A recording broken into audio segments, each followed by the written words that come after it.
Shalom à tous. Nous sommes dans la période entre Pessah et Shavuot.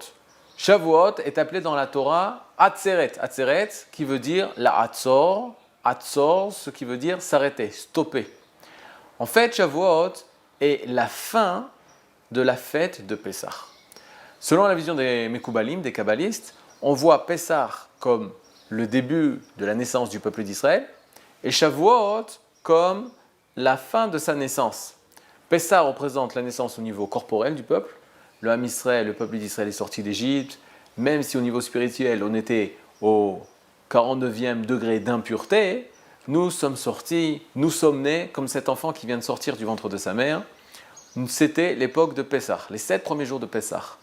Mais à Shavuot, on va parfaire sa naissance en recevant la Neshama lors de Matan Torah, lors du don de la Torah, le 6 Sivan, selon Rabbi Yossi c'est le 7 Sivan, 2408. Nous sommes à l'époque de la sortie d'Égypte et nous élevons de Pessah jusqu'à Shavuot et cela veut dire que toute cette période entre Pessah et Shavuot est une période heureuse. Chaque jour nous comptons le Homer, chaque jour nous nous élevons au niveau de la spiritualité dans le but d'atteindre la Neshama le jour de Matan Torah, du don de la Torah, le jour de Shavuot.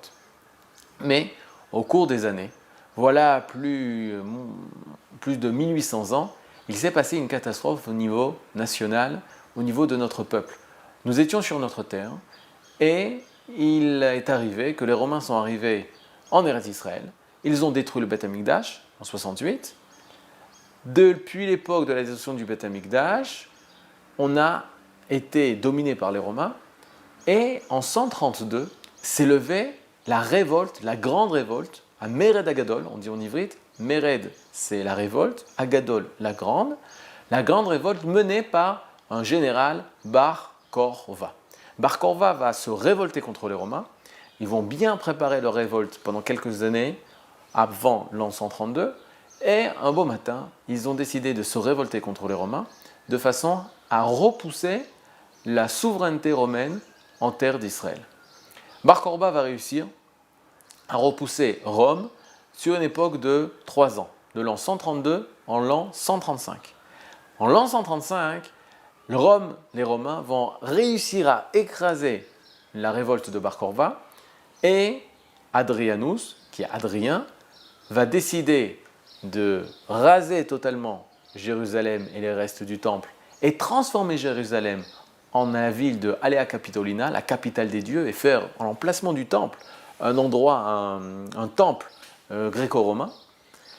Il va décider de changer le nom de la terre d'Israël. Au lieu d'appeler ce territoire géographique Israël, il va la changer en terre de Palestine, Palestinae. Il va l'appeler la Palestine. Ça va être la première fois où on va appeler le nom Palestine. Avant, ce n'était pas du tout la Palestine, c'était la terre Eretz Kenaan ou Eretz Israël.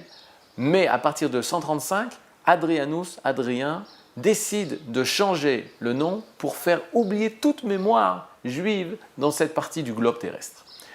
Il va, bien sûr, écraser la révolte et tuer tous les soldats de Bar Korba. À cette même époque, nous raconte la Gemara que 24 000 élèves de Rabbi Akiva sont tous morts d'une épidémie. Entre Pessah et jusqu'à la fin du Homer. Et à partir de cette époque-là, à cause, nous dit la Gemara, de la mort des élèves de Rabbi Akiva, des 24 000 élèves de Rabbi Akiva, qui sont morts à la même époque de Bar Korba, nous avons pris sur nous, le Ham Israël, une période de deuil.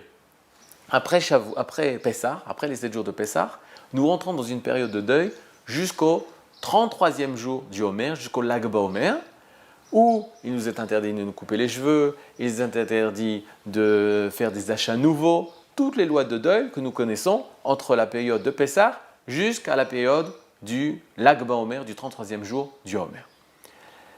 Et par conséquent, on découvre que cette période qui était avant très heureuse, la période entre Pessah et Shavuot, l'élévation spirituelle, l'étude, se préparer à Matan Torah dans la joie, a été transformée en une période de deuil il y a moins de 2000 ans, à l'époque de Rabbi Akiva, à cause de la mort de ses élèves.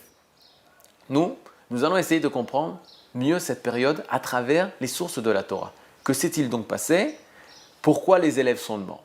La Gemara nous racontera que les élèves sont morts parce qu'ils ne sont pas respectés les uns envers les autres. les élèves de Rabbi Akiva, qui étaient des grands rabbanim, ne n'ont pas donné du kavod, l'onahagu kavod zelazé, ils ne n'ont pas donné du respect l'un à l'autre. À cause de ça, il y a eu une épidémie qui a déraciné les 24 000 élèves de Rabbi Akiva. Lorsqu'on parle au niveau de l'histoire juive, et on pose la question pourquoi est fêté le jour de l'Ag BaOmer, alors on peut voir deux façons de voir les choses. Une façon laïque et une façon religieuse. Si tu retournes vers le public religieux, tu dis qu'est-ce qui s'est passé à l'Ag BaOmer, pourquoi on fête ce jour-là, pourquoi on sort du deuil ce jour-là. Certains diront c'est à cette période où les élèves ont cessé de mourir, les 24 000 élèves ont cessé de mourir, et Rabbi Akiva a de nouveau eu de nouveaux élèves qui sont Rabbi Shimon Bar Yochai et Rabbi Meir et trois autres. L'Ag BaOmer, c'est le jour où Rabbi Shimon Bar Yochai s'est dévoilé comme étant l'élève continuateur de son maître, Rabbi Akiva. Ça s'est passé le 33e jour du Homer. Et c'est pour ça que nous fêtons ce jour-là, en souvenir d'un côté des élèves de Rabbi Akiva qui sont morts, et d'un autre côté que la suite est là, puisque Rabbi Shimon Bar Yochai est le nouvel élève de Rabbi Akiva. Si tu tournes vers le monde laïque, tu dis quelle est l'importance de cette fête de l'Ag BaOmer? La fête de l'Ag BaOmer, c'est la fin de la destruction des élèves, pas des élèves, des soldats de Bar Korva. Cette même époque, pendant la période du Homer, les soldats de Bar Korva ont été déracinés par les Romains. Et à la fin, après l'Ag BaOmer, ça a cessé et on fête justement la fin de la mort des soldats de Bar Korva. Maintenant, ce lapsus que je suis en train de faire à la place de dire les soldats de Bar Korva et les élèves de Bar Korva, alors c'est un lapsus révélateur. Pourquoi? Le Rav Yehuda Kook, il y a plus d'une trentaine d'années, a enseigné à les yeshivas de Merkaz Arav l'enseignement suivant. Il dit c'est bizarre. Selon les historiens, la période de Bar Korva ne concerne que Bar Korva. Et si tu poses la question aux historiens, est-ce que tu peux me dire qu'est-ce qui se passe avec les élèves de Rabbi Akiva? Les élèves de Rabbi Akiva? Non, ils n'étaient pas du tout dans l'histoire. Bar Korva et ses soldats, c'est tout. C'est une histoire religieuse, les élèves, ça ne nous intéresse pas. Nous, ce qu'on veut, c'est l'histoire juive. Dans l'histoire juive, on voit Bar Korva et ses soldats. C'est eux qui ont fait les révoltes et c'est eux qui ont péri à cause de Rome. Et si on se tourne vers le public religieux, on va demander qu'est-ce qui s'est passé pendant cette période? Les élèves de Rabbi Akiva sont morts d'épidémie. Y aurait-il pas un rapport avec la révolte de Bar Korva? Non, pas du tout. Ils sont morts à la yeshiva. Ils sont morts en train d'étudier. Il y a une épidémie. Akadosh Baruch Hu a voulu les punir. Mais vous êtes sûr, c'est quand même bizarre. On a d'un côté les soldats de Bar Korva qui sont aussi morts dans cette période. On a aussi les élèves de Rabbi Akiva qui sont aussi morts dans cette période. Et on ne peut pas faire la synthèse entre les deux. Y aura-t-il pas un rapport? Les uns diront non, les autres diront non. Vient le Rav Yehuda et le premier à avoir fait la synthèse. Oui, il y a un rapport.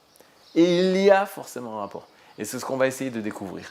En fait, il va s'avérer que les élèves de Rabbi Akiva et les soldats de Bar Korva étaient ensemble. Et d'où savons-nous ça? Parce que Maïmonide, le Rambam, dans ses lois qui concernent le Mashiach, le Messie, nous précise que Rabbi Akiva était un fervent soutien, il soutenait fortement la révolte de Bar Korva.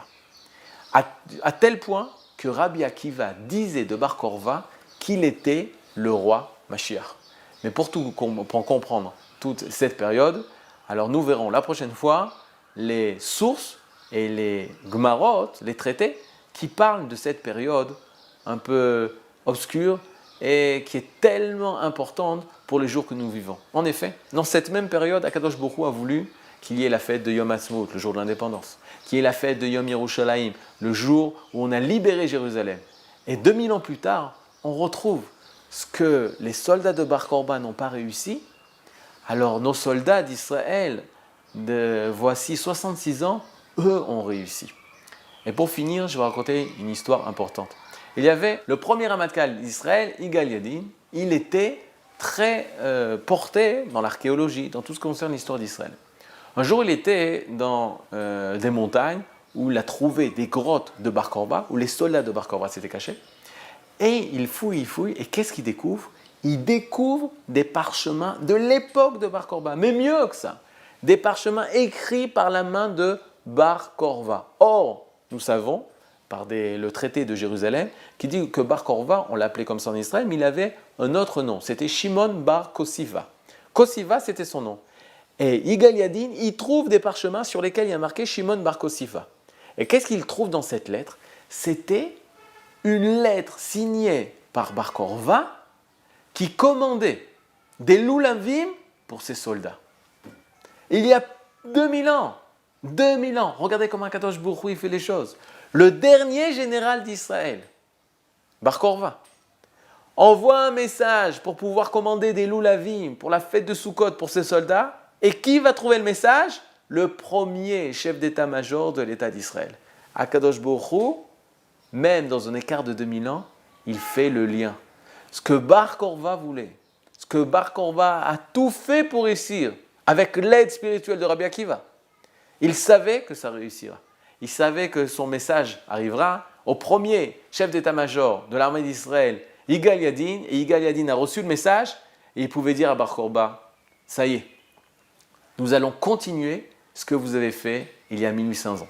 Et nous allons réussir et nous allons gagner. Et bon, Hachem, 66 ans plus tard, nous pouvons dire Bar Korva et à Rabbi Akiva, nous avons réussi et nous commanderons des loulavim pour tous les soldats d'Israël. Kol Tov.